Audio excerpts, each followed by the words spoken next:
আমার শ্বশুরবাড়িতে ঈদের একটা রিচুয়ালস আছে, সেটা হচ্ছে ফজর নামাজের পর মসজিদে যারা যারা আসে তাদেরকে খুরমা খেজুর আর সেমাই দেওয়া হয়, তারা সবাই মিলে ভাগাভাগি করে খায়। এই রিচুয়ালসটা চলে আসছে আমার দাদি শাশুড়ির যুগ থেকে। আমার শ্বশুরবাড়ির একদম পাশেই হচ্ছে মসজিদ, এই মসজিদটা তারা নিজেরাই তৈরি করেছে, আমার দাদা শ্বশুর তৈরি করেছে। তো এই রিচুয়ালসটা মানার জন্য একদম ভোর থেকে শুরু হয় রান্নাবান্নার প্রস্তুতি, বিশেষত সেমাই আর খুরমা খেজুরটা দেখতে পাচ্ছেন একদম ঘুটঘুটে অন্ধকার। তখন প্রায় 4টা বাজে। চাচিমারা আমার শাশুড়িরা তারও কিছুক্ষণ আগে উঠেছে। এখানে দুধ জাল দেওয়া হচ্ছে একদম পাতিল ভরে বিভিন্ন রকম সেমাইয়ের জন্য। আর এখানে আমার ছোট চাচি আর আমি বসে পড়েছি খুরমা খেজুর কাটার জন্য। একদম মিহি করে কাটতে হবে এটা, সাথে থাকবে আদা কুচি আর গুড় দিয়ে এটা মাখিয়ে দেওয়া হবে, ব্যাস এতটুকুই।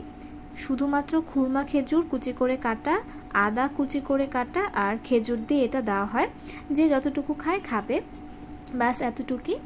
আর বিভিন্ন ধরনের সেমাইয়ের প্রিপারেশন চলছে। বিভিন্ন ধরন বলতে লাচ্ছা সেমাই তো হয়ই, তার সাথে সাথে লাচ্চারও বিভিন্ন ধরনের ডিফারেন্ট টাইপ, যেমন বগুড়ার লাচ্ছা, তারপর ঘিয়ে ভাজা লাচ্ছা, এই ধরনের লাচ্ছার আইটেমটা করা হয়। আর সাথে থাকে ভাজা সেমাই বা বলেন জর্দা সেমাই, সেটা।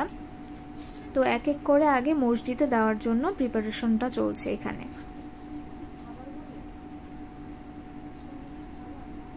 সব কিছু আমার মেজো চাচি করে থাকে। চাচিমা যেহেতু দেশেই থাকে, সেজন্য সেই এই দায়িত্বগুলি পালন করে থাকেন বেশিরভাগ। আর আমরা ঢাকা থেকে যাই, আমরা তার কাজে টুকটাক একটু হেল্প করি আর কি। এটা আগে আমার শাশুড়ি করতো, আমার শাশুড়ি সবার বড়, তারপর মেজো চাচি, তারপর ছোট চাচি।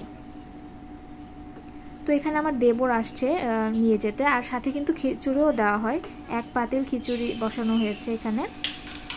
তো এগুলি মসজিদে দেওয়াটার পরে এখানে আমাদের গরুটাকে শেষবারের মতো গোসল দিয়ে নিচ্ছে।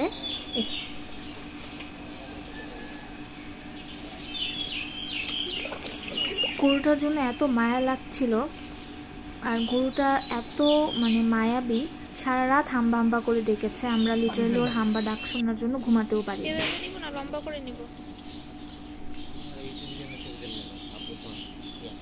গরুটা যখন জবাই হচ্ছিল তখনও খুব শক্তি ছিল গরুটার। আমরা সবাই মিলে গরুটাকে ফেলতে পারিনি, এত পরিমাণ শক্তি ছিল গরুটার। তো এই যে খুরমার যতটুকু মসজিদে দিয়েছিল তার বাকি অংশটা বাসায় ফেরত চলে এসেছে, এখন বাসার মানুষজন এটা খাবে। শেষবার গরুকে গোসল করায় দিলাম, একটু পরে এটার কোরবানি হয়ে যাবে। আল্লাহ যেন কোরবানি কবুল করে ইনশাআল্লাহ। মায়া লাগতেছে গরুটার জন্য, সারা রাত হাম্বা হাম্বা করছে। ঈদের দিন বাকি সব রান্না বাড়ার প্রিপারেশন চলছে। এখানে খিচুড়ি দিয়ে মুরগির মাংস রান্না করা হবে, সকালের আইটেম এটা।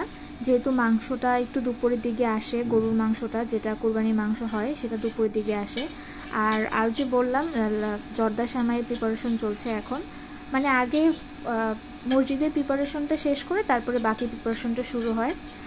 এটা কিন্তু নামাজে চলে গেছে তারা, তারপরে দেখেন এখন কিন্তু রোদ উঠে গেছে। সেই ভোর থেকে শুরু হয় এই প্রিপারেশনটা, লিটারালি ভোর 3টা-4টা থেকে শুরু হয়।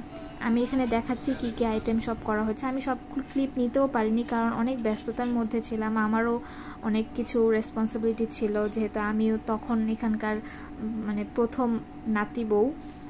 আমার অনেক কিছু করা লাগে শাশুড়িদের সাথে সাথে, বুঝতেই পারছেন শ্বশুরবাড়ি বলে কথা। আর এই যে এখন গরু ফালানোর সময়টা আমি আপনাদেরকে দেখাইনি, কারণ এটা অনেক সেন্সিটিভ একটা বিষয়, সেজন্য আর দেখাইনি। এখানে গরু ফালানোর পর এখানে আমার সব শ্বশুররা, তারপর দেবররা, আমার হাজব্যান্ড সবাই মিলে এখানে নিজেরাই কাটাকুটি করে, গ্রামের মধ্যে কাটাকুটি করে নিজেরাই ভাগ বাটোয়ারা করে সব কিছু করা হয়, দিয়ে দেওয়া হয়। এটা এক ধরনের একটা মজা। আর ঈদের দিন অনেক গরম পড়েছিল অ্যাকচুয়ালি। এই যে এখানে একটু একটু করে ভাগ করা হচ্ছে, এখানে আত্মীয়দের ভাগ, তারপর গরিবদের ভাগ, নিজেদের ভাগ, সব নিজেরাই করে, সুন্দর করে একটু একটু করে ভাগ করে করে সবাইকে দিয়ে দেওয়া হয়। তারপর আমরা এই ভাগ থেকে আমি, আমার ননদ, আমার চাচাতো ননদ সবাই মিলে আত্মীয়দের ভাগ বিলি করতে গিয়েছিলাম। আনফর্চুনেটলি সেই ভিডিওটা করা হয়নি। এই যে এখন দেখতে পাচ্ছেন গরিবদের ভাগ দেওয়া হচ্ছে, এই পর্বটা সেরেই